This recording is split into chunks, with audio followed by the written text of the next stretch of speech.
뭐 그럴 만한 이유가 있다라는 걸 이야기를 하죠. 근데 모든 폭력의 현장에서 맞을 짓 했지라는 말이 되게 많이 등장을 해요. 맞아요.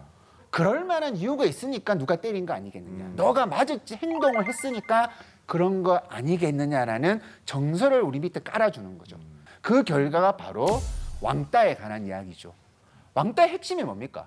집단이 소수를 린치를 가하는 거죠. 그러면 집단이 소수의 린치를 가하니까 우리가 어떻게 교육을 시켜야 됩니까? 너가 크면 그렇게 폭력을 행사하는 가해자가 될 수가 있다. 그 교육을 시켜야 되겠죠. 그러나 그런 교육은 사실상 거의 없습니다. 최근에 어떤 일이 있었냐면 어떤 모 교육기관에서 왕따 예방법에 대한 교육을 하는데 그 왕따 예방법 중에 하나가 뭐냐면 친구가 나를 험담하면 그것이 익숙해지도록 노력하세요. 아하. 그게 그냥 그게 야. 부끄러운 줄 모르고 나오는 거예요. 그게 왜냐하면 어쨌든 그 익숙해져가지고 내가 왕따를 당하지 않는다면 그게 더 효과적으로 생각을 하면 그런 어떤 결론을 내게 되는 거죠. 제가 이제 육아서 분석 이런 것도 많이 했었는데 대한민국 육아서를 쫙 펼쳐보면 자녀가 왕따 당하지 않는 법, 그 큰 틀에서 여러 가지 설명들이 이루어져 있습니다. 너가 만약에 옷을 좀 이상하게 입으면 친구 관계가 안 좋을 수가 있어. 너가 만약에 뭐 이렇게 어떤 이야기를 할 때 잘못 언어를 사용을 하면 누군가가 너를 싫어할 수도 있어. 이런 이야기를 육아서에 나와가지고 사회성을 길러준다라는 식으로 우리가 그렇게 듣고 자라고 있는 거예요. 우리 사회성이 좋다라는 거는 어떤 사람을 막 떠올릴 수가 있어요. 사회성이 좋은 분들은 인간관계를 잘하시는 분들, 인격이 좀 좋으신 분들. 그러면 인간관계가 좋다라는 거를 본인이 볼 때는 어떻게 이렇게 판단을 해내리세요? 저 사람 인간관계 좋다. 이렇게 좀 웃으면서 잘 이렇게 갈등 없이 풀어나가려는 성격. 원만한 성격. 네네. 원만한 성격. 근데 좀 노골적이지만 원래부터 돈 많고 외모 끝장나고 그다음에 지위가 높으면 옆에는 사람들이 다 붙어요. 근데 우리가 그 사람을 보고 야 사회성이 좋다. 혹은 그렇지 않은 사람은 자기가 원만한 생각을 하려고 해도 사람 옆에 안 붙어요. 친구가 굉장히 없어요. 그러면 그 사람은 사회성이 과연 없는 사람인가? 그럼 우리가 회사에서 또 높은 사람이 되려고 우리가 흔히 말하는 처세술을 가지고 막 많은 사람들을 자기 옆에 부리고 있어요. 그러면 과연 그 사람은 사회성이 좋은 사람인가라는 질문을 던져볼 필요가 있습니다.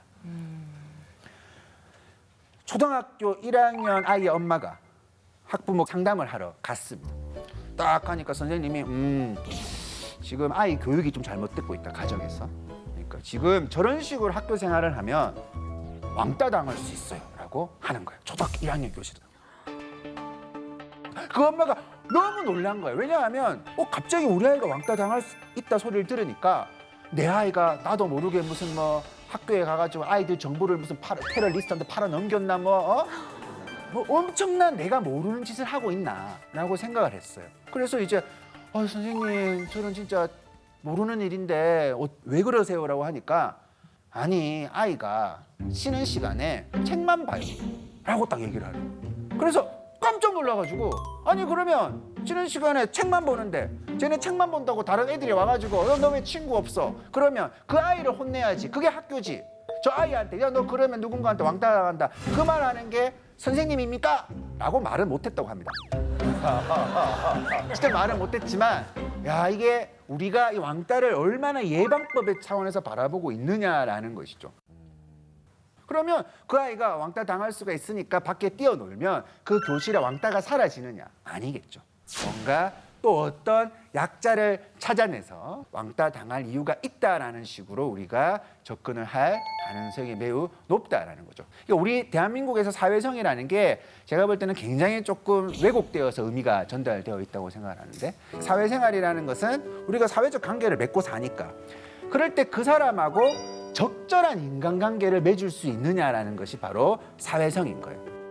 어떤 의미로 따져보면 내가 돈 많고 계급이 높다 하더라도 내가 지위가 높다 하더라도 길거리를 가다가 누가 나 어깨를 부딪혔을 때 저 사람은 나하고 수평적인 위치에서 대할 수 있느냐라는 거죠. 쉽게 말해서 누군가가 왕따를 당하고 있으면 야 너희들 왜 얘를 왕따를 시켜? 나는 저 사람을 왕따시키지 않겠다라고 말을 하는 것이 바로 적절한 인간관계인 거죠.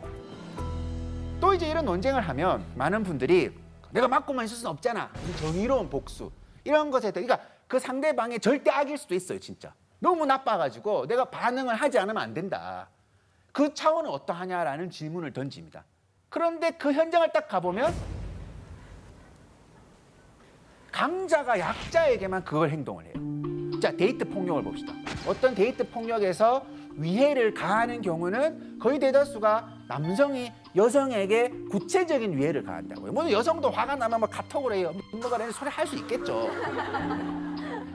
그런데 남성이 그 여성을 찾아와가지고 네가 어떻게 감히 나한테 그럴 수가 있어. 즉 사적 복수가 평등하게 이루어질 수가 없는 거예요. 즉 이 사적 복수라는 것은 마치 얼핏 들어보면 정의로운 행동처럼 보이겠지만 실제 그 현장에서는 강자가 약자를 향해서 이루어지는 아주 일반적인 폭력일 수밖에 없겠죠. 그러면 이런 것을 허용을 했을 때 특정한 약자들은 늘 차별에 노출될 가능성이 매우 높은 것이죠. 자, 우리가 그러면 왜 이렇게 차별하는 사람으로 길들여질까에 대해서 한번 짚어봐야 될 것 같습니다. 우리는 사실상 뭐 나의 외모, 나의 어떤 소득적 차이 이런 걸 가지고 다른 사람이 나를 다르게 대우하는 경험들이 존재할 수가 있다라는 거죠. 우리 패널 분들께서는 혹시 그런 경험 있으신지? 90년대 중반 정도까지만 해도요. 방송사 들어올 때 차량 갖고 이제 많은 그런 통제가 좀 있었었어요. 수입차냐 아니면 국산차냐. 갑자기 국산차를 타고 제가 들어가는데 정문에서 막더라고요. 지금 주차 공간이 협소하다고. 그래서 차를 돌리는데 제 뒤에는 수입차가 들어오더라고요. 그 차가 들어왔어요. 그래서 제가 다시 돌았죠. 아, 자리가 났나 보다. 또 저는 또 막아요. 저도 반성을 하게 되는데 그래? 그럼 난 여기에 적응할 거야 라는 생각을 해서 빚을 내서 수입차를 샀던 기억이 나요. 근데 그 다음에 들어오는데 격리를 하더라고요. 90년대 중반까지만 해도 그런 현상들이 좀 있었어요. 아, 정말 또 이런 얘기를 들으면 막 각자의 사연이 막 떠오르지 않습니까? 누가 차별이 없나 막. 저 같은 경우는 그룹 내에서 막내예요. 그래서 차에 탈 때 저는 트렁크에서 펴서 쓰는 의자를 그거 알아요. 그거 허리가 되게 아프거든요. 특히 겨울에는 그러니까 난방이 그 자리까지 안 와서 손발이 너무 시렵더라고요. 근데 그런 게 이렇게 사전에 모여가지고 네. 뭐 협의된 거예요. 자, 너는 막내니까 저 뒷자리에 앉아가지고 너 아플 확률이 더 높을 거야. 뭐 이런. 그냥 당연하게 맏언니는 앞에 타고 막내니까 전 뒤로 갈게요. 이렇게 하게 되는 게 좀 있더라고요. 맏언니하고 몇 살 차인데요? 저 5살. 5살 차이. 45년 차이 나는 줄 알았어요. 그러니까 이제 이게 너무 익숙한 거예요. 사실상 뭐 연습장에 적어놓고 공부 안 해도 내가 저 자리를 가서 불편함을 내가 감당할 때 더 막내답다는 소리를 들을 수가 있으니까 그렇게 우리가 훈련된 행동을 하게 됩니다. 인류의 3대 차별이라고 하는 3가지가 있습니다. 인종차별, 성차별, 계급차별이라고 보통 우리가 이해를 합니다. 그래서 이제 인종차별을 통해 가지고 차별이라는 정서가 나한테 어떻게 문법화가 되어 있는가를 먼저 조금 이해를 하고 그다음에 가장 우리가 많이 합리화되는 차별이 계층차별이에요. 자본주의 사회에서 공부 안 해가지고 저 일자리 간 거 지 탓인데 지가 그런 대우받고 사는 거지. 그게 뭐 차별인데? 왜 차별인데? 계층차별이라는 건 가장 다르게 정당화되는 어떤 이야기라는 거죠. 그런 차원에서 우리가 그 정서의 씨앗은 어떻게 있는지에 대해서 한번 짚어보는 시간을 가져보도록 하겠습니다. 우리는 현상을 하나의 이미지로서 기억을 하고 있어요. 이미지라는 것은 어떤 대상이 어떤 상태일 때 어떤 가치라는 것을 단번에 한번 이해를 하는 거예요. 예를 들어가지고 대상, 어떤 남자가 상태, 데이트를 하는데 10원짜리 하나까지 막 계산을 하는 거예요. 야, 돈 계산 돈 10원짜리 송금해. 그러면 그거는 그냥 10원짜리까지 송금을 요구하는 사람일 뿐이죠. 그 상태는. 하지만 우리는 뒤에 어떤 가치가 있죠. 아, 뭐 좀 쪼잔하다, 통이 안 크다. 그런 식으로 우리가 하나의 어떤 이미지를 굉장히 뭔가 어떤 가치 판단을 해서 이해를 하면서 그게 마냥 합리적인 것처럼 말을 하고 살고 있습니다. 오늘 우리 이 이미지가 우리한테 어떤 식으로 작동되고 있는지를 아기 돼지 삼형제의 이야기를 가지고 이야기를 많이 하고 있습니다. 아기 돼지 삼형제 말씀을 하시기 전에 우리 진솔 양이 어린이 프로 MC를 했어요. 이 아기 돼지 삼형제에 대한 구연 동화를 우리 진솔 양이 좀 해줬으면 좋겠어요. 네, 제가 어린이 프로그램 진행한 경력이 있어가지고 같아요. 본 것 저 바니아니라는 프로그램을 진행을 했었어가지고 하니 비니에서 한번 줄거리를 읽어보도록 하겠습니다. 맞다. 네. 어쩌다 여보세요. 철수영의 친구들 안녕. 진솔이에요. 오늘은 아기 돼지 삼형제 이야기를 준비해봤는데요. 하나, 둘 들을 준비 됐나요? 네. 시작할게요. 옛날에 아기 돼지 삼형제가 살았어요. 클만큼 큰 삼형제는 엄마 집을 떠나 크고 못된 늑대를 피하기 위해 각자 집을 짓기로 했는데요. 첫째 돼지는 얼기설기 지푸라기로, 둘째 돼지는 뚝딱뚝딱 나무로, 셋째 돼지는 차곡차곡 벽돌로 단단한 집을 지었답니다. 과연 늑대가 나타났을 때 삼형제는 어떻게 되었을까요? 어떻게 되었을까요?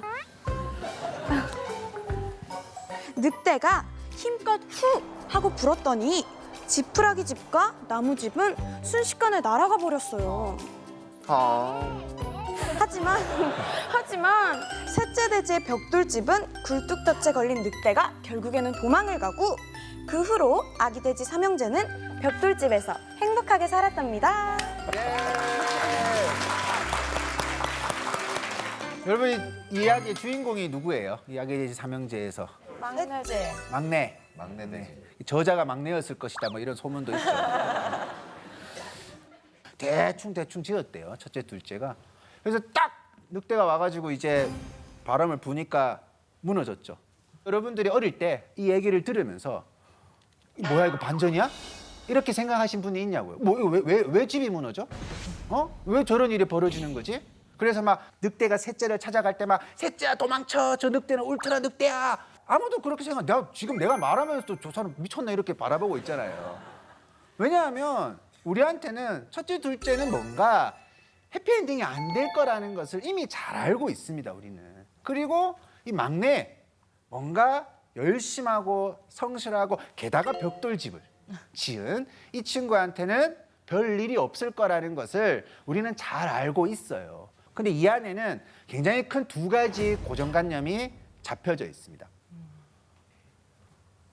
우리는 어릴 때부터 너무 자연스럽게 어린이는 혹은 뭐 청년이는 부모님 말씀 잘 듣는 것, 열심히 일하는 것, 성실하게 일하는 것이 그 사람은 좋은 사람으로 평가되어 있습니다. 그러니까 이제 아까 그 셋째도 뭔가 한 땀 벽돌집은 아르는 느낌으로 묘사가 되죠. 이거 두 번째는 어떤 내용이냐면 우리는 집은 상태, 벽돌로 막 이만한 기둥을 박아놓고 막 옆에 벽돌을 장치를 해놓는 그런 굉장히 견고한 집이 그냥 집이 아니라 좋은 집으로 알고 있어요. 맞지만 가치 판단. 하지만 우리가 이 이야기를 조금만 틀어서 바라보면 어떤 사회에서는 일부러 볏집으로 집을 짓겠죠. 항상 이동을 해야 되는 유목민족이라면 야 저기 가야 된다 그러는데 집 허무는데 막 3일 4일 걸리는 거예요. 그러면 사실 경쟁력이 떨어지는 거죠. 나무집도 마찬가지죠. 사실은 어떠한 지리적 특성을 있는 곳에서는 수상가옥이 굉장히 중요할 거 아니에요. 수상가옥이. 근데 그것은 나쁜 집이 아닌데 뭔가 이 안에서는 뭔가 듬성듬성 대강대강 꼼꼼하지 않게 만든 그러한 모습으로 그려놓고 있습니다. 야기돼지 삼형제 이야기를 영국에서 오래전부터 있어왔던 민담이지만 1849년에 헨리 필립스라는 사람이 그것을 글로 남깁니다. 그때 바로 이 아기돼지 삼형제 이야기가 가장 베스트셀러가 될 수 있는 장르 코드를 그대로 갖고 있기 때문이라는 거죠. 왜냐하면 자본주의 사회의 성장과 함께 근대 공교육이라는 게 생겨납니다. 더 부모님 말씀을 잘 들어야 되고 공부 열심히 해야 되고 그래야지만 학교 가서 열심히 배워가지고 공장에 들어가가지고 자본주의 사회에서 혜택을 누릴 수가 있는 거예요. 그런 과정에서 모범적인 어린이 상이라는 것이 굉장히 중요해졌던 거죠.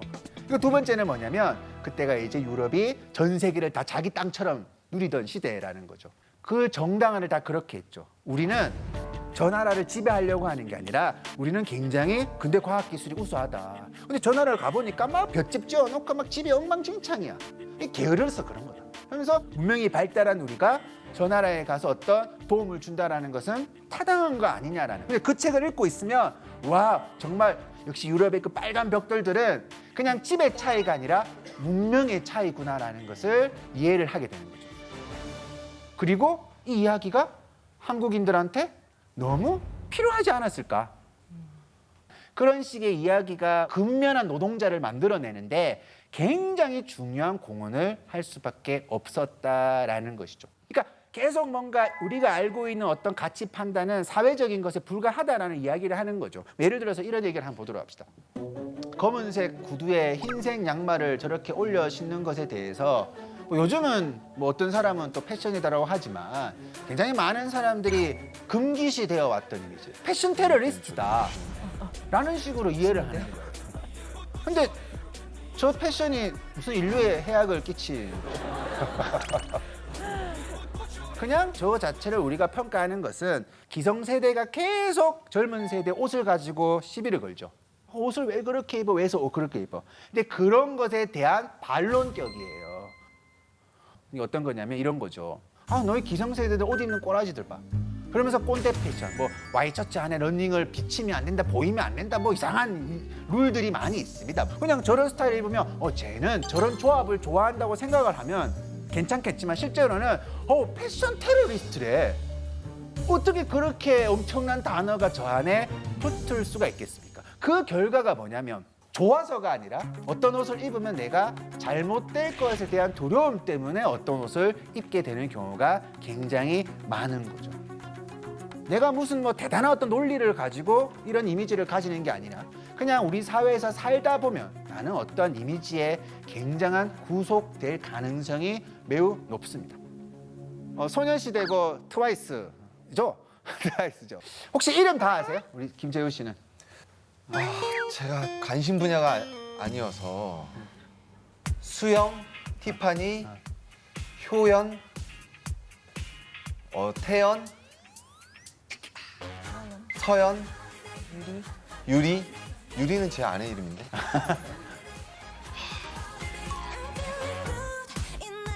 제가 우리 고모, 이모 이름을 잘 몰라요. 그러니까 첫째, 막내 뭐 이런 개념으로만 이해를 하지. 근데 내가 이게 소녀시대 이름을 어느 순간에 다 알고 있더라고요. 근데 참 재밌는 게 뭐냐면 내가 무슨 연습장에다가 태연 얼굴, 무슨 뭐 티파니 특징 한 번도 이렇게 공부한 적이 없어요. 최초 처음에는 야 소녀시대 나왔대. 그때는 이제 뭐 이승철의 노래인 줄 알아요. 이게 뭐야? 뭐 그러니까. 근데 인기가 오르니까 야, 어제 소녀시대 봤어? 내가 아니? 그게 누군데 그러니까 야 너 그런 것도 몰라? 다른 사람 다 아는데 너 그런 것도 몰라? 라고 이야기를 하는 거예요. 그러다가 어떻게 노래 부르는 애가 누구다? 라는 걸 알게 되니까 그 다음부터는 설명이 빨리 되는 거죠. 그때 걔 노래 부른 다음에 나왔던 사람, 그 뒤에 있었던 사람, 걔보다 키 큰 사람, 걔보다 키 작은 사람 막 이렇게 설명을 하면서 8명이 점점 내 윤곽에 보입니다. 그리고 TV를 틀어보거나 인터넷을 접속을 해보면 무슨 소녀시대 공항 패션, 뭐 소녀시대 오늘의 하루 식당, 소녀시대 누구랑 연애했다, 누구랑 헤어졌다 일거수일투족들을 굉장히 상세하게 막 경쟁적으로 보도를 하게 되는 거죠. 그냥 한국 사회에서 자연스럽게 살다 보니까 너무나 자연스럽게 이 사람들의 이름을 알게 됩니다. 우리가 알고 있는 모든 이미지들도 사실상 별다른 노력 없이 그냥 내 주변이 그 가치를 그렇게 권장하는 거죠. 그렇게 우리는 사회화가 되어가는 과정을 통해서 어떤 대상을 바라보는 고정관념을 가지게 됩니다.